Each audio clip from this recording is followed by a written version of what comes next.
Oi, pessoal, tudo bem? Aqui é a Adriana Meirelles e hoje eu tô com mais um artigo científico aqui pra gente dar uma olhada junto. Não se preocupe, eu sei que vocês têm pouco tempo e que não dá pra gente ficar entrando nos detalhes. Esse artigo, ele é curto e eu também não trouxe todos os detalhes que eu acredito que não vão fazer diferença para nós aqui, tá? É um artigo sobre a aparência ultrassonográfica da papila duodenal em gatos clinicamente saudáveis. Então, bem interessante. O que que eles fazem? Começam explicando a papila duodenal, né? E a gente já sabe que ela é uma estrutura anatômica, que ela fica na porção proximal do duodeno descendente, que ela fica na face dorsal e mais ou menos 2 a 3 centímetros distal ao piloro. Em 75% dos gatos, quando a gente está falando papila duodenal, a gente está falando da papila duodenal maior. Mas em 25% deles, eles também têm um ducto pancreático acessório que chega na papila duodenal menor, que fica alguns centímetros depois da maior. E uma coisa importante é que no gato, o colédoco e o ducto pancreático têm uma porção em comum, então eles se unem antes de chegar na papila.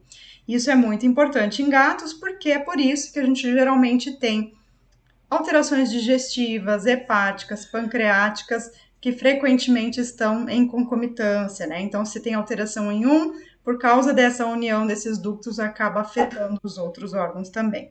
Outra coisa que os autores nos trazem é que a papila duodenal é rotineiramente avaliada. Se ela não é, ela deveria ser, né? Então, a gente pode tentar melhorar, a gente pode procurar sempre para que isso fique cada vez mais fácil e cada vez faça parte do nosso exame, especialmente no gato. A gente faz acesso ventral e eles citam também que algumas pessoas preferem fazer com o animal em decúbito dorsal uma pequena inclinação para a esquerda. Então, para quem usa a calha, isso fica bem fácil. O animal já está em decúbito dorsal, você só dá uma viradinha no gato e aí você consegue, ali pelo acesso ventral lateralizado, você consegue acessar a papila duodenal.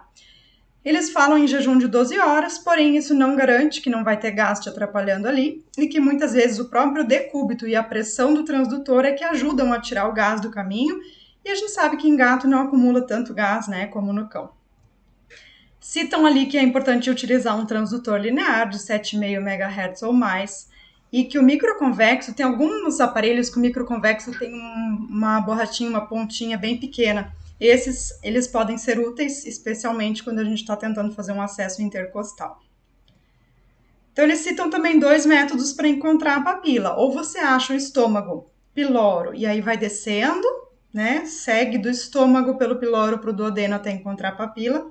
Ou você encontra o rim direito, acha o duodeno e aí vai subindo de volta para o estômago para achar a papila, tá? Então, vejam o que fica mais fácil. No formato, no corte transversal, a papila teria um formato de anel, fica na face mesentérica do trato gastrointestinal, do duodeno, né?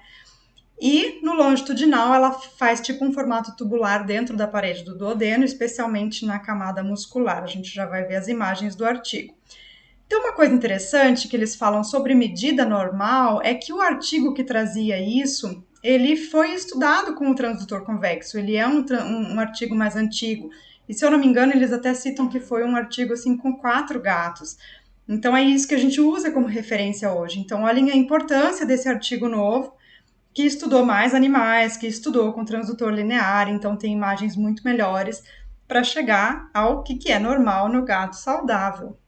Então, eles falam também que eles mediam o duodeno, então tá aqui o exemplo, a papila tá aqui, e eles mediam essa parede aqui, para ter, né, como base também a imagem, a medida da parede do duodeno, e aqui a medida da papila. Então, vejam aqui que nesse corte ela fica mais redondinha, e tá aqui a imagem, e nesse corte um pouquinho mais ovaladinha, e tá aqui a imagem.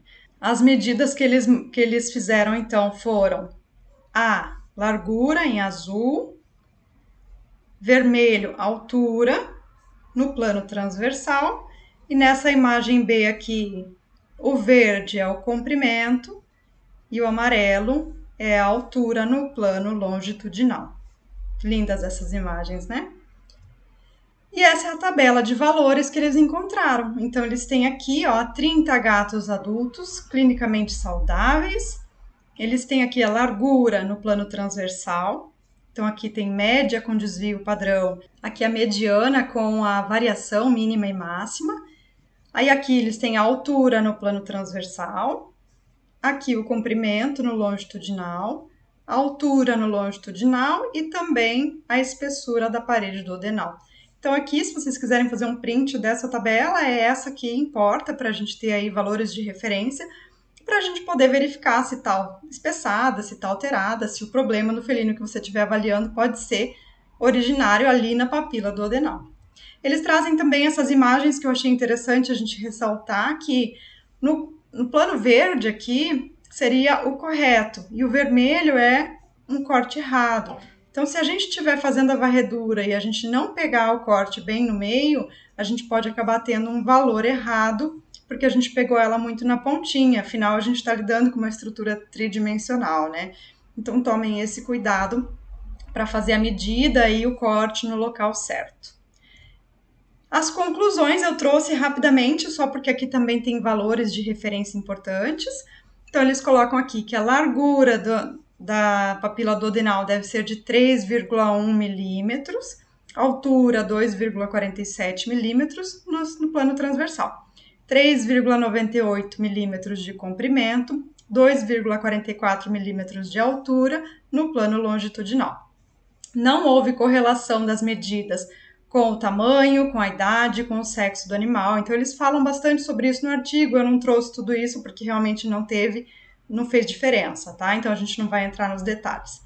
E aqui também eles tentaram avaliar com relação à alimentação dos animais. Então, os gatos que comiam ração seca e pastosa tinham uma papila um pouquinho mais longa do que os gatos que comiam somente ração seca. Uma coisa aí para avaliar mais, estudar melhor, né? E aqui também eles citam que de repente precisa de um estudo em gatos mais velhos para a gente ver se acontece alguma coisa com a idade. Espero que vocês tenham gostado. Foi um artigo rapidinho, mas de extrema importância para a gente. Até mais!